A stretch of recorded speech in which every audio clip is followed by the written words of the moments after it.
यह दुनिया रहस्यों से भरी हुई है और इस दुनिया में हम कहीं भी जाएं, किसी भी कोने में जाएं, कोई ना कोई रहस्य हमारा इंतजार करती हुई नजर आएगी। हर जगह एक नया रहस्य मिलेगा और वो रहस्य पहले वाले रहस्य से ज्यादा रहस्यमय होगा।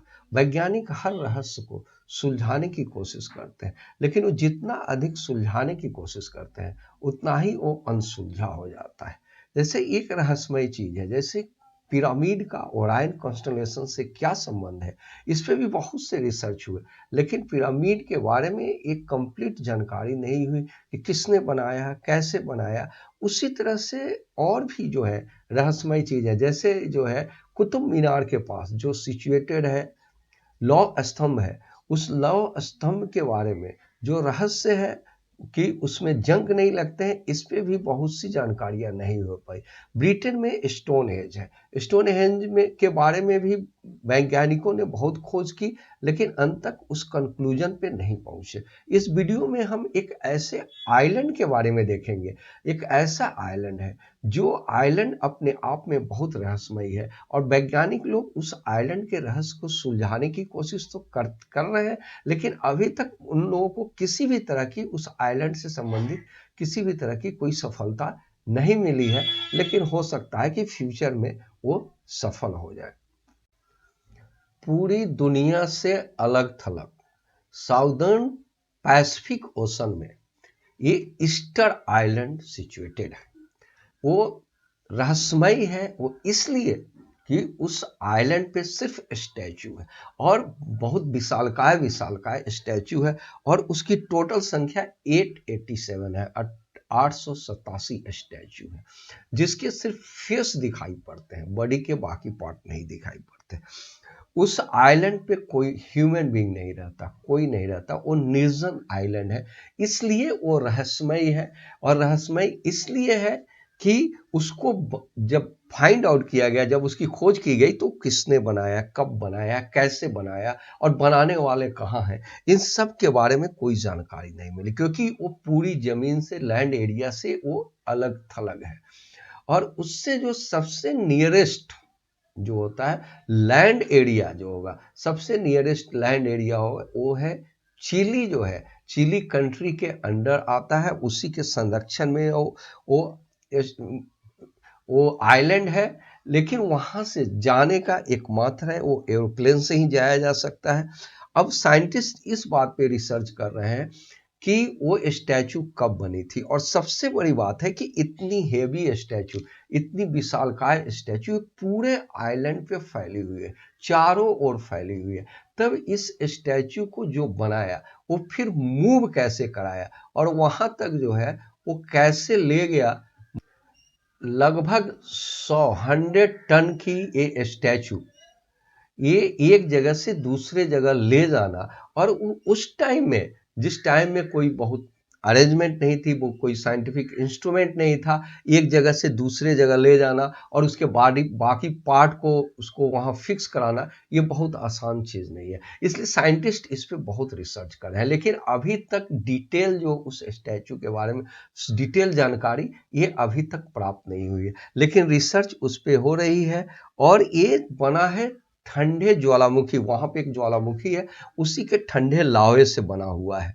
ठीक है, ये 1722 में इसकी खोज हुई थी। इस और 1722 में जब खोज हुई थी तो इस पूरे वर्ल्ड में एक बात, इस बात के लिए तहलका मच गई थी कि आखिर इतना निर्जन आइलैंड, उस पे इतने स्टैचू किसने बनाया, कहाँ गए। और एक बात आपको जानकारी होगी कि ये इसका नाम ईस्टर आइलैंड इसलिए पड़ा क्योंकि ये होली ईस्टर के दिन ही इसकी खोज हुई थी। इस स्टैचू को मो आई भी बोलते हैं और ये 30 से 40 फीट की ऊंचाई पे होता है। साइंटिस्ट गए वहां पे, बहुत रिसर्च किए, लेकिन एट लास्ट किसी कंक्लूजन पे ये नहीं पहुंचे हैं कि इसको बनाया किसने। सबसे ज्यादा आश्चर्य है कि 2-3 चीज की रहस्यमय बनी हुई, इसको बनाया किसने, और बनाया तो फिर वो गए कहाँ, वो यहाँ से गायब कहाँ हो गए, और ये इसको बनाकर एक जगह से दूसरे जगह मूव कैसे करा, इतने भारी और इतने हेवी चीज को।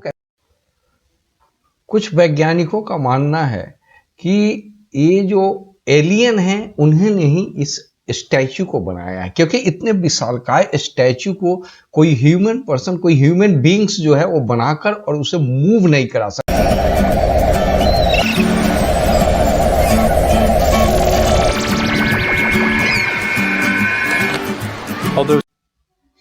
बहुत से साइंटिस्टों ने एलियन के कॉन्सेप्ट को नकार दिया और उनके अनुसार एलियन ने इस स्टैचू को नहीं बनाया था। उन लोगों ने कुछ थ्योरी दिया कि आखिर उस समय के लोग मूव कैसे कराते होंगे इतने हेवी स्टैचू को। तो मूवमेंट के लिए उन्होंने फर्स्ट जो थ्योरी दिया कि इस तरह से पकड़ के और उसको जो है घसीट घसीट के एक ले जाना। ये तो रिसर्च करके ये बताने की कोशिश की कि कैसे उन लोगों ने मूव कराया होगा। और एक थ्योरी ये भी है और साइंटिस्टों ने इसको मूव कराकर खींचकर इसे प्रूफ कर दिया कि ये इसी तरीके से वो लोग जो है ईस्टर आइलैंड के लोगों ने इतने हेवी स्टैचू को आगे मूव कराएगा। और इन लोगों ने जो एलियन के कॉन्सेप्ट है उसको एकदम नकार दिया, क्योंकि एलियन उन लोगों के अनुसार एलियन ने इस स्टैचू को न बनाया था और न ही इस स्टैचू को मूव कराया था। लेकिन बहुत से साइंटिस्ट ने इस कॉन्सेप्ट को भी मानने से इनकार कर दिया। रोंगो रोंगो स्क्रिप्ट, यह ईस्टर आइलैंड की प्राचीन भाषा है और इसको अभी तक डिकोड नहीं किया गया है। साइंटिस्ट इसको डिकोड करने की कोशिश कर रहे हैं और ये जो स्क्रिप्ट है ये सिंधु घाटी की सभ्यता से मिलती जुलती है, दोनों सेम है। सिंधु घाटी की सभ्यता का भी डिकोड अभी नहीं हुआ है। ईस्टर आइलैंड में लोग इस रोंगो रोंगो स्क्रिप्ट को यूज करते थे कम्युनिकेशन में, और इसमें जो है 120 सिंबल है और 120 सिंबल का क्या मीनिंग होता है, कैसे यूज होता है, इसके बारे में अभी तक प्रयासिंग चल रहा है। लेकिन वे लोग जो है ईस्टर आइलैंड के लोग इसी से कम्युनिकेट करते थे, एक दूसरे से बात करते थे। ये जो सबसे बड़ी फीचर है इस रोंगो रोंगो स्क्रिप्ट की, कि इतना डिस्टेंस होने के बावजूद भी सिंधु घाटी सभ्यता और ये दोनों में इतना डिस्टेंस होने के बाद भी ये दोनों की स्क्रिप्ट सेम कैसे हो गई, ये जो है ये सबसे बड़ी आश्चर्य की बात है। अगर एक जगह की स्क्रिप्ट की जानकारी हो जाएगी तो दूसरे जगह भी जो है साइंटिस्ट डिस्कवर करेंगे। इस सिंबल में देख रहे हैं कि इसमें दोनों में कितनी सिमिलरिटी है। सबसे रहस्यमयी बात यह है कि वहां के रहने वाले लोग डिसअपियर कैसे हो गए, मतलब गायब कैसे हो गए। वहां पे जो रहते थे वे लोग कहाँ चले गए, कैसे गायब हो गए, इसके बारे में साइंटिस्टों ने बहुत खोज की लेकिन कुछ पता नहीं चला। उसके बाद उन्होंने अनुमान किया। जो फर्स्ट अनुमान था उनका इको साइड पे था, मतलब वहाँ का इकोलॉजिकल इम्बैलेंस हो गया और इतना इम्बैलेंस हो गया कि वहाँ पे जो है कुछ भी ग्रो करना पॉसिबल नहीं रहा। ऐसे कंडीशन में वहाँ पे जो है फूड की कमी हो गई और धीरे धीरे करके जो है लोगों पे इसका असर पड़ने लगा और लोग जो है भूखमरी के शिकार हो गए, जिससे आपस में लड़ने लगे।